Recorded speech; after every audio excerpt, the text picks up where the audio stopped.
समस्या बहुत विकट है। द्वापर युग के अंत के बाद भगवान विष्णु कल्कि अवतार के रूप में 10वां अवतार पृथ्वी पर लेने वाले थे। जब लोग धर्म, सत्य और न्याय से भटक चुके होंगे, अधर्म और अन्याय ने संसार को घेर लिया होगा, तब भगवान श्वेत अश्व पर बैठ पृथ्वी पर अवतरित होकर सभी अधर्म और अन्याय को खत्म करके सतयुग का प्रारंभ करेंगे। परंतु पृथ्वी पर इतना अत्याचार बढ़ने पर भी जब भगवान विष्णु कल्कि अवतार नहीं ले रहे हैं, तो देवलोक के सभी देवता और देवों के देव महादेव बहुत चिंतित हैं। इस चिंता को दूर करने के लिए महादेव ब्रह्मा के संग समस्त देवता देवलोक में एक बैठक का आयोजन करते हैं, ताकि यह जान सके कि आखिर क्या समस्या है नारायण को कल्कि अवतार लेने में, और आखिर कब तक यह अवतार देखने को मिलेगा और कब सभी अधर्मी का विनाश होगा। एक दिन इस बात की जानकारी नारद के माध्यम से सभी देवों को दी गई और भगवान नारायण को लक्ष्मी संग बैठक में आमंत्रित किया गया। आज पूरा देवलोक प्रसन्न है। कल्कि अवतार पर बैठक को सुन सभी देव बहुत प्रसन्न हुए। बैठक की शुरुआत हुई, पूरे देवलोक शांत थे। तभी ब्रह्मदेव ने नारायण से पूछा, हे नारायण, आप तो अंतर्यामी हैं, आप तो सब पृथ्वी पर देख रहे हैं। सभी शासक, नेता लोग अधर्म की राह पर चल पड़ चुके हैं। चारों ओर अपने स्वार्थ के लिए लोग अन्याय पर अन्याय कर रहे हैं। पृथ्वी पर हाहाकार मची है। फिर क्यों है हरि आपके कल्कि अवतार में विलंब है? ब्रह्मदेव के प्रश्नों को सुनने के पश्चात भी नारायण शांत होकर बैठक में बैठे हैं। सभी देव ये सुनने के लिए व्याकुल हैं कि नारायण कुछ बोलें, परंतु मौन धारण किए हुए नारायण सभी बातों को, सभी प्रश्नों को सुन रहे थे। तभी देवों के देव महादेव ने भी नारायण से प्रश्न पूछा कि हे नारायण, जब पृथ्वी लोक पर किसी एक भी राजा, दैत्य या शासक का अत्याचार बढ़ता था, तब आप अवतार लेकर उसे खत्म करते थे। नारायण, आपके पिछले सभी अवतारों का स्मरण है हमें। पृथ्वी घोर कलयुग की चपेट में आ गया है, तो आपके अगले अवतार में क्या बाधा है हरि? हमें कृपया करके बताएं।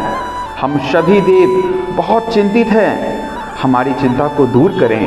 सभी देवों का प्रश्न सुनने के पश्चात हरि ने कल्कि अवतार अभी तक ना लेने पर बोलना प्रारंभ किया। हरि ने कहा, यहाँ उपस्थित सभी देवी देवताओं, महादेव व ब्रह्मदेव को मेरा प्रणाम। मैं आप सबके मन की पीड़ा को समझ पा रहा हूँ।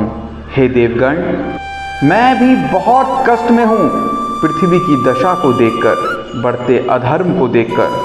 परंतु आप ही बताएं देव, यह अवतार कैसे संभव है? मैं कितनों का विनाश करूं, मैं कितनों का अंत करूं? हे देव, मेरे पहले 9 अवतार में कोई एक अधर्मी व कदाचारी होता था तो मैं अवतार लेता था, परंतु कलयुग में पृथ्वी पर लगभग सभी कदाचारी व अधर्मी हैं। हर कोई किसी न किसी माध्यम से दूसरों को कष्ट पहुंचा रहा है। लालच और सत्ता के लोभ में सभी अधर्मी हो गए हैं, मानवता को भूल गए हैं। सभी अलग अलग धर्म बनाकर अधर्म की राह पर चल चुके हैं। नित्य अपने स्वार्थ के लिए वे बेजुबान पशुओं की बलि चढ़ा रहे हैं। नेता शासन करने के लिए धर्म जाति के नाम पर उन्हें लड़ा रहे हैं, और सभी अत्याचारी अधर्मी अत्याचार करने के बाद हमारी पूजा का ढोंग करते हैं। कोई सावन में कांवड़ यात्रा कर महादेव आपको प्रश्न करने का प्रयास करता है, क्या इतने लोगों का नरसंहार करना संभव है? आप ही उत्तर दे देवगण। हरि की बातों को सुनकर पूरा देवलोक शांत हो गया। किसी देव के मन में इस प्रश्न का उत्तर नहीं था। कुछ देर शांत रहने के पश्चात महादेव ने नारायण से पूछा, हे नारायण, फिर तो कोई राह होगा ना पृथ्वी को इस अत्याचार व अत्याचारी से मुक्त करने का। फिर हरि ने इस प्रश्न का उत्तर दिया और कहा, हाँ देव, अवश्य। इसके लिए मुझे कल की अवतार लेने की आवश्यकता नहीं है। इस कलयुग का विनाश यह मानव खुद करेंगे, जिसकी शुरुआत हो चुकी है।